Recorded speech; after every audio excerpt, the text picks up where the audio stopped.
Zelensky à Trump. Vous pouvez mettre fin à la guerre en 24 heures? Alors venez en Ukraine. Avant de continuer cette vidéo, abonnez-vous et activez la cloche de notification pour ne plus manquer nos prochaines publications.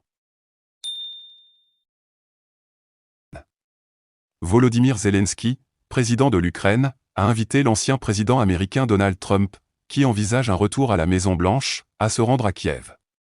Cette invitation fait suite aux affirmations répétées de Trump selon lesquelles il pourrait résoudre le conflit entre l'Ukraine et la Russie en 24 heures. Zelensky a lancé ce défi dans une interview accordée à Channel 4 News, soulignant que si Trump peut réellement arrêter la guerre en si peu de temps, il devrait venir à Kiev. La guerre en Ukraine reste un sujet de préoccupation majeur en Occident, avec des appels à un soutien accru pour Kiev. Selon Podolyak, la Russie continue de poursuivre sa guerre avec l'intention de conquérir l'ensemble du territoire ukrainien. Le Premier ministre slovaque, Robert Fico, a estimé samedi que l'Ukraine n'est pas un pays indépendant et souverain mais sous le contrôle total et l'influence des États-Unis, et répété que son pays ne lui fournirait pas d'armes. Membre de l'OTAN, la Slovaquie est l'un des pays les plus pro-russes au sein de l'Union européenne. Monsieur Fico doit rencontrer son homologue ukrainien Denis Shmyhal mercredi dans une ville située à la frontière entre les deux pays. Je lui dirai que je suis contre l'adhésion de l'Ukraine à l'OTAN et que j'y mettrai mon veto. Cela déclencherait la Troisième Guerre mondiale, ni plus ni moins, a-t-il déclaré à la chaîne de télévision publique RTVS. Il a ajouté vouloir confirmer à M. Shmyhal que ce dernier ne recevra pas d'armes de la part de l'armée et l'État slovaque.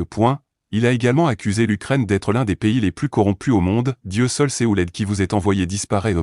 À ses yeux, le conflit avec la Russie qui dure depuis 2 ans est sans solution du point de vue militaire et l'Ukraine va devoir céder des portions de territoire. Il devra y avoir une forme de compromis qui sera très douloureux pour les deux parties. Selon un rapport de 2023 du groupe de réflexion Globsec de Bratislava, moins de la moitié des Slovaques, 40%, estiment que la Russie est responsable de la guerre en Ukraine. Le sommet pour la paix en Ukraine prévu en Suisse devrait encore avoir lieu cette année.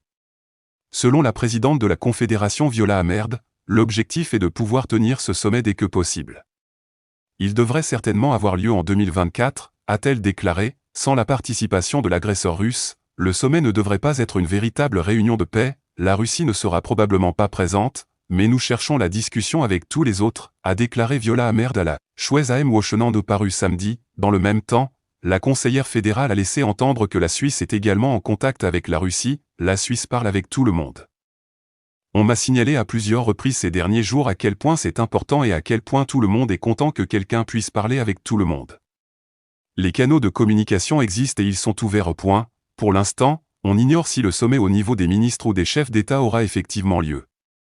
Il existe bien sûr un petit risque que nous ne réussissions pas à organiser le sommet, admet Viola Amerd.